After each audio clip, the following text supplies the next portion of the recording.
Hi everyone, my name is Vlad and today we're going to talk about this TTArtisans 40mm f2.8 1:1 macro lens.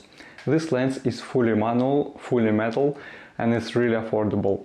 So all the images in this video are going to be taken with this lens and all the footage as well, unless this lens is in the frame. This lens being 40mm and opening up to 2.8, it seems to be a good versatile all-rounder lens, so we'll look at it. Aperturing on this lens is clicked and it moves in a half a stop, and clicks are soft and quiet. Focus throw on this lens is about 220 degrees and this lens extends. It extends from 76mm to 121mm, but most of the extensions happen from 0.5 magnification, and at this point lens is roughly about 96mm and extends to 121mm, as I've said. It weighs 395 grams, including lens caps, and it has filter thread 52mm. Usually I would prefer internal focusing design, so lens doesn't get bigger when you're focusing, but in case of macro it tends to get quite big. And with this lens I can use it normally and size is not an issue. And it gets noticeably bigger only when you use it really close focus. Talking about appearance of this lens, I can't really call this lens pretty, but it reminds me of old Sigma autofocus lenses, but all in metal. This lens has unusual choice of the lens cap. It has a fully metal screw-in lens cap, which is quite loud and fiddly to use. I would replace it with a usual plastic one. This lens is pretty sharp even wide open at f2.8, and it gets even sharper when you close down.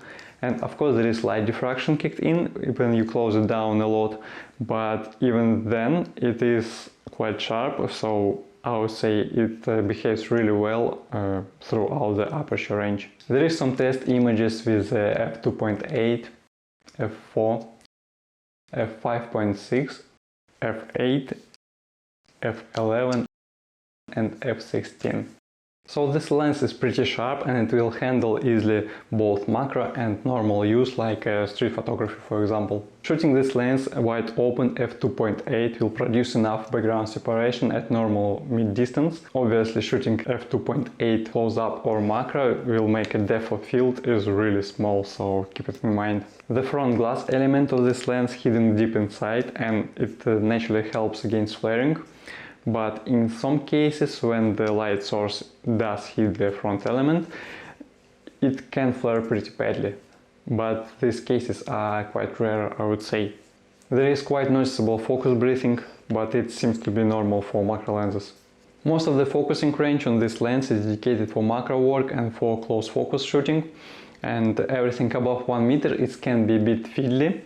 But I haven't found it frustrating, because for normal use, for street photography for example, I would find myself often focusing on infinity.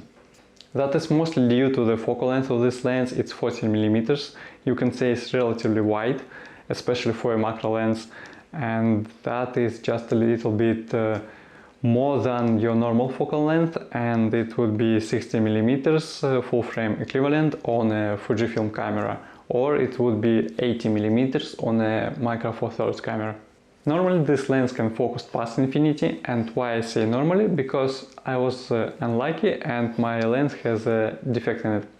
My copy of the lens keep losing ability to focus on infinity, and that is clearly the factory issue. So if you decided to buy this lens and you have the same issue, please contact your seller and this needs to be replaced. I can still use it because when I extend it to the very end and go back to infinity, it temporarily fixes it, but after some time it loses ability to focus to infinity again. These kind of factory defects can happen even with the big brands, and with the smaller companies they have it harder as they don't have as much resources. So they have a bit more room for a mistake. It does lose light when you getting closer, increase your magnification, but as I've noticed it's quite common for macro lenses. So the decent source of light is required for your photography, as well as tripod can be really helpful. As this one is fully manual lens, obviously there is no stabilization. There is no noticeable distortion shooting this lens, at least I haven't noticed. And chromatic aberrations, I haven't really noticed them as well, so I would say both of them, chromatic aberrations and the distortion, are very well controlled. The autofocus area on this lens is quite pleasant, and 11 aperture blades, they make these light bubbles pretty smooth and really nice looking. As a conclusion, in my opinion, this lens is really versatile as it can produce really good macro images with 1:1 magnification, as well as it's great for your normal everyday use, for street photography for example. Sharpness is really good throughout the aperture range, and the size and weight of this lens is quite good. The only thing you need to be aware is flaring when you're shooting in direction of the light source. This lens costs $99, so I can strongly recommend it. Just check for possible defects as soon as you receive it. That's it, thank you for watching, I hope it was helpful. Please like and subscribe, and you can also check my Instagram, link in the description, as well as my blog, link is also in the description. Thank you, see you again.